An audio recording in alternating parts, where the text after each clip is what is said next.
Jumpa lagi sahabat muda. Kali ini kita akan berbagi tentang pengalaman jejak-jejak Nabi Huda dan Nabi Ayub di Nusantara. Seperti bicarakan kesempatan yang lalu, setiap generasi selalu mempunyai leluhur yang mendahului yang mengembangkan kebudayaan. Nah, Raja Saka atau Raja Huda ini merupakan generasi penerus dari raja-raja sebelumnya, yaitu generasi Raja Sulaiman, dan Raja Sulaiman meneruskan kepemimpinan Nabi Dawud. Seperti yang sudah kita bicarakan di Bukit Patirono, Nabi Dawud dan Nabi Sulaiman itu digambarkan sebagai Raja Angsa dan Raja Garuda. Nah, batu angsa di Bukit Patirono sudah pernah kita bahas, yang menggambarkan kepala angsa.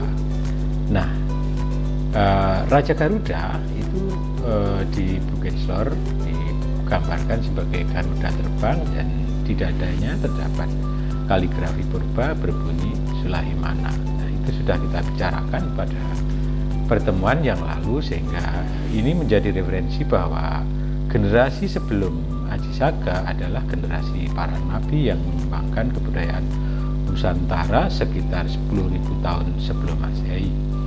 Dan ini waktu yang sangat lama ya.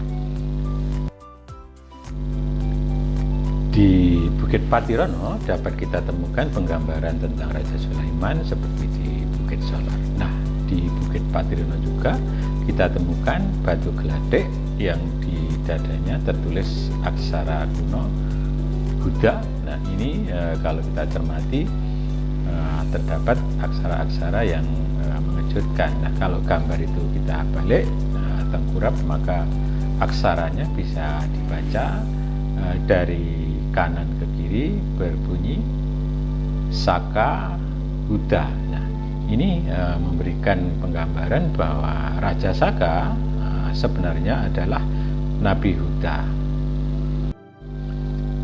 Penafsiran bahwa Raja Saka adalah Nabi Huda itu bisa kita buktikan dengan peninggalan yang lain berupa watu gong di Rambi Puji Jember yang menggambarkan kepala dan paruh burung geladek.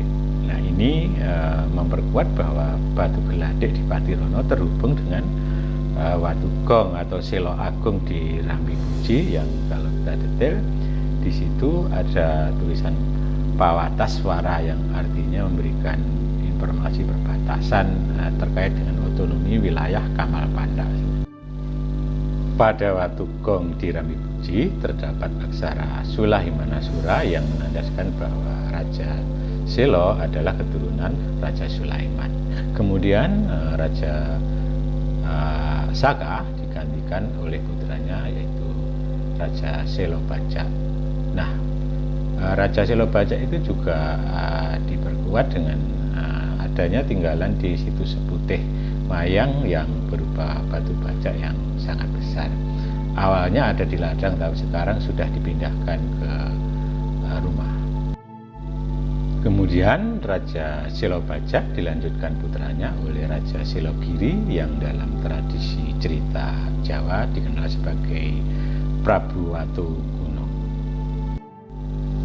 Raja Batu Gunung atau Selo Giri dilanjutkan oleh putranya Raja Giri Kambang yang memunculkan cerita rakyat Gunung Tangkuban Perahu atau Gunung Perahu Tertangkup di Jawa Barat.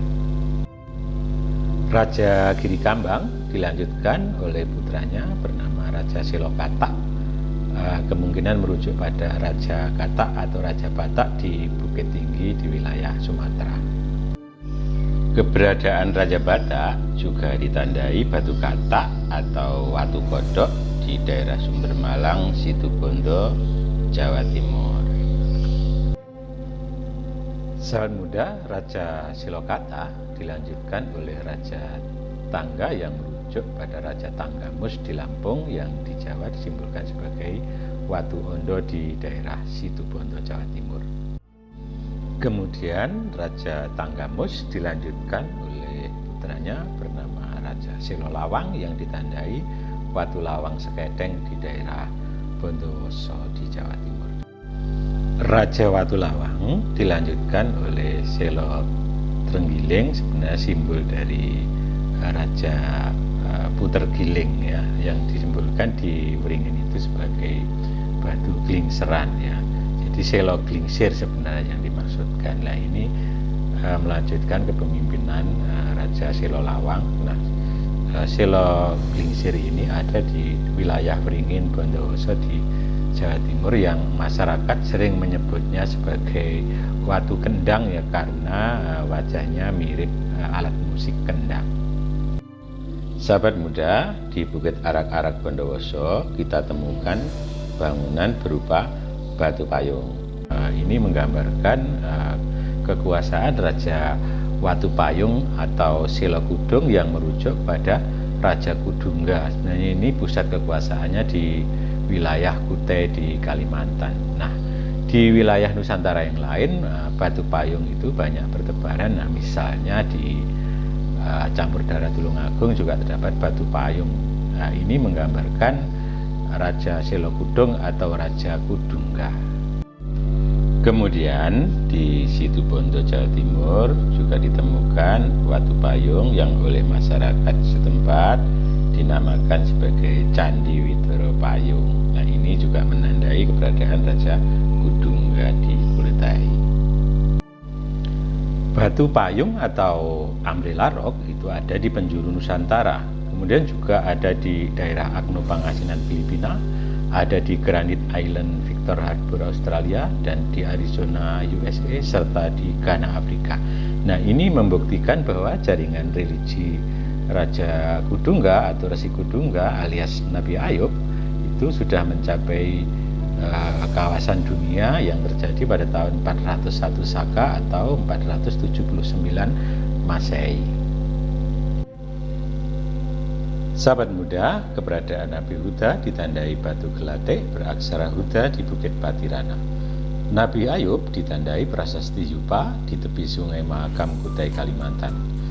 Nah, prasasti Yupa memuat kronogram Selo Ayub Sungsang ing Bengawan Mahakam adalah sandi tahun 401 Saka atau 479 Masehi.